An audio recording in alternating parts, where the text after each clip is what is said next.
with Alpha Roman of the Roman Show, and to my left, Rene Level Martinez, who defeated boxer Ricardo Mayorga in Nicaragua. He comes back to South Florida victorious, and definitely, Level, this has put you at another level when it comes to mixed martial arts, because you've proven that this is MMA, this is not boxing, and Level, you had the opportunity to do this outside of the United States in Central America.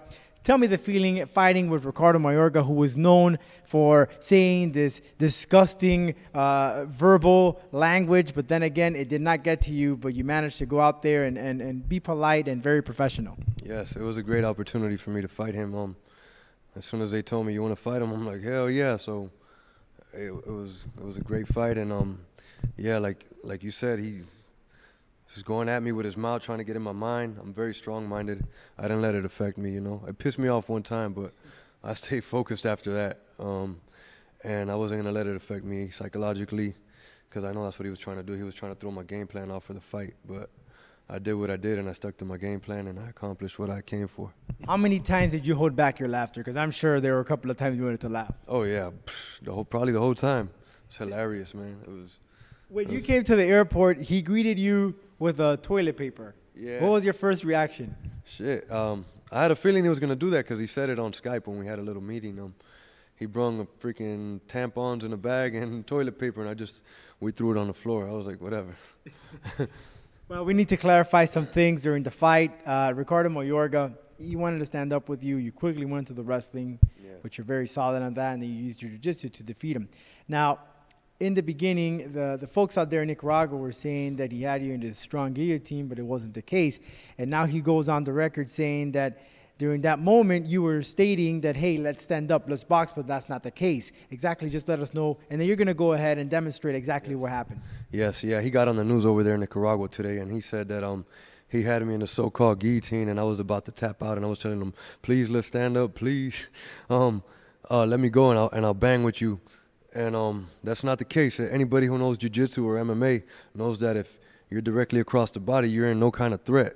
You know, I wasn't in his guard or nothing, and he had me in a side choke or whatever you want to call it. I was just waiting for his arm to get tired, and I was working my way out of it, and I succeeded what I wanted to do.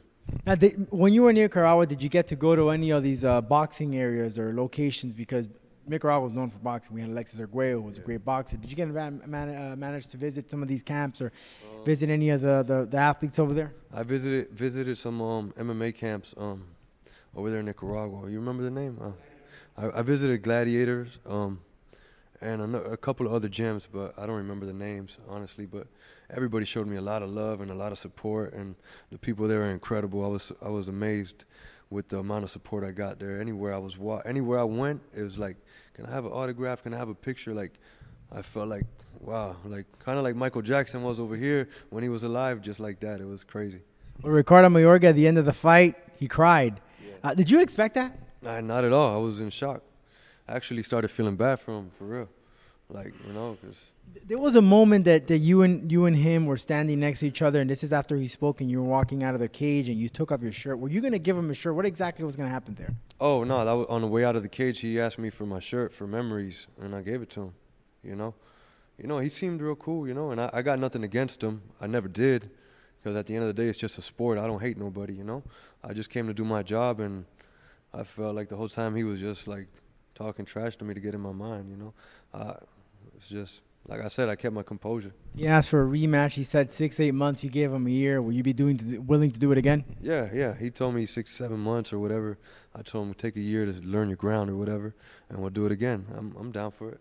And what can you take from this experience when you went to Nicaragua, aside from the mixed martial arts, what you witnessed, some of the poverty out there, knowing that Nicaragua is the second most poorest country in the Western Hemisphere? Oh, yeah, it was real sad. You know, you see kids on the corner, like, begging for money, a lot of them doing drugs, they're sniffing glue, and it touched me. It was incredible. And what did you do to help? Did you help out in any way?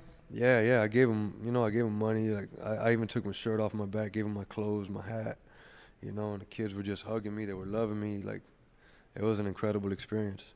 Well, Level, I want to say that everyone out here in South Florida is happy because of the way that you presented yourself out there, especially there's some folks on social media that said, hey, you know, thank you, because Ricardo Mayorga, in Nicaragua, not everyone likes him because of the way he is. You, on the other hand, were professional. You kept your cool, and you were liked. And I said it earlier in a Spanish interview, but it's like you're their adopted child. Yeah, it was like incredible love out there, man. Like, the place is incredible. The people are amazing. All right, so now we're going to go ahead and demonstrate what exactly happened. We're really just going to go step by step. When Ricardo Mayorga had him in the supposed guillotine, and then he got out, and his coach is going to go ahead and let us narrate. And Dennis here is going to go ahead and assist us. Now, Coach, just tell me here word by word exactly what went down, what happened in that first round when Ricardo Mayorga, when Level actually tried to go down for a takedown, and Ricardo Mayorga got his right hand around his neck.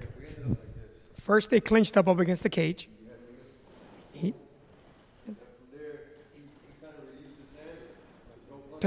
He tried to throw strikes, so he circles him. Level right now goes for his double. Right there, he gets the front headlock. He goes for a basic double slam. And right here, there is no threat in a guillotine because there is no threat only if he has his guard locked up. Go ahead, Dennis. See, there he can get choked out. But they were in a side control. Let go, Dennis. Now, on this part here, Level's just waiting for the bottom man to release the hold because he's wasting a lot of energy. He goes up, and there's the head right there.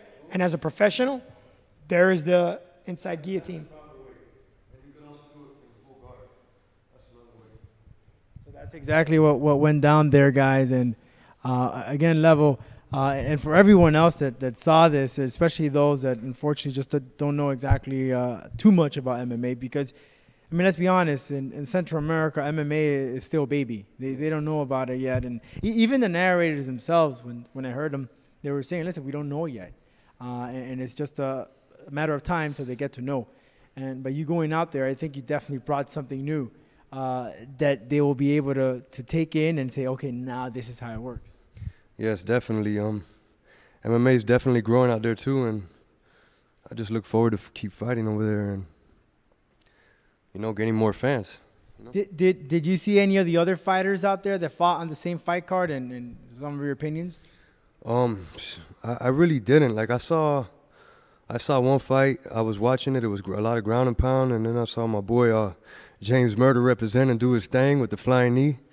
It's one of our upcoming fighters.